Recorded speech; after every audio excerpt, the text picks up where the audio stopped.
આઈને અત્યારે રહી જાય કે રાજકોટ વયા જાય કે જય માતાજી, જય વડવાડા। હું છું કૃપા રબારીને સ્વાગત છે મારા નવા વિડીયોની અંદર। તો જો અત્યારે 4:30 જેવું થયું છે ને નાસ્તો કરીને હવે મારે ઠામ ધોવાનું બાકી છે, નાવાનું ધોવાનું બધું બાકી જ છે। અમારે જો અત્યારે કાંઈ વરસાદ વરસતો નથી, તમારી બાજુ વરસાદ છે કે નહીં કોમેન્ટ કરજો। રાજુના પપ્પા કહેતા હાલો આપણે વરસાદ નથી થતો તો કર્યું રાજકોટ વયા જઈએ, અહીંયા અમે ધંધામાં મંદી આવી ગઈ છે।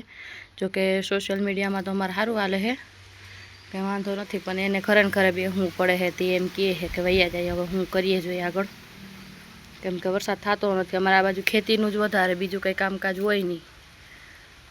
વરસાદ નથી થતો એટલે ખેતીમાં જ કંઈ નહીં થવાનું છે નહીં, કેમ કે અમારે એક તો શ્રાવણ મહિનો હમણાં આવી ગયો ને પાછું એમાંય વરસાદ તો કંઈ પૂર નીકળે એવો થયો જ નથી।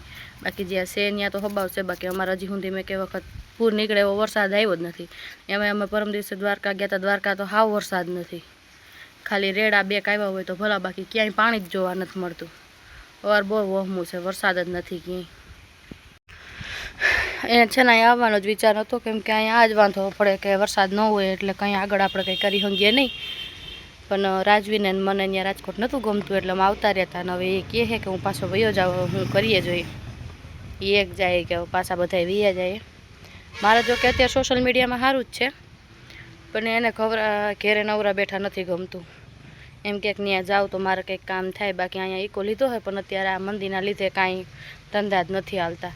એવું નહીં કે વાહનના ધંધામાં, અત્યારે બધાય ધંધા મંદી આવી ગઈ વરસાદના લીધે, કેમ કે અમારા અહીં ખેતી લગતું જ છે બધું, ખેતીને લગતો ખેડૂ મૂંઝાઈ ગયા એટલે આગળ કંઈ થવાનું છે નહીં। રાજવીર છે ને પહેલેથી જ ખુલ્લામાં રહેલો છે એટલે હવે એને પેકમાં ગમતું નથી, હવે હું કરીએ જોઈએ।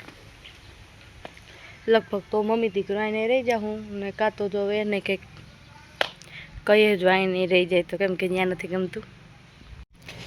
કોઈ તહેવાર કે કોઈ પ્રસંગ હોય તો ત્યાંથી અહીં પહોંચી ન શકીએ, કોઈ એક દિવસનું હોય કે એવી રીતના હોય તો, ને એકલા આવવાનું ન મેળ આવે। ક્યારેક આવી જાય પણ તો એ હારે હોય તો વધારે સારું।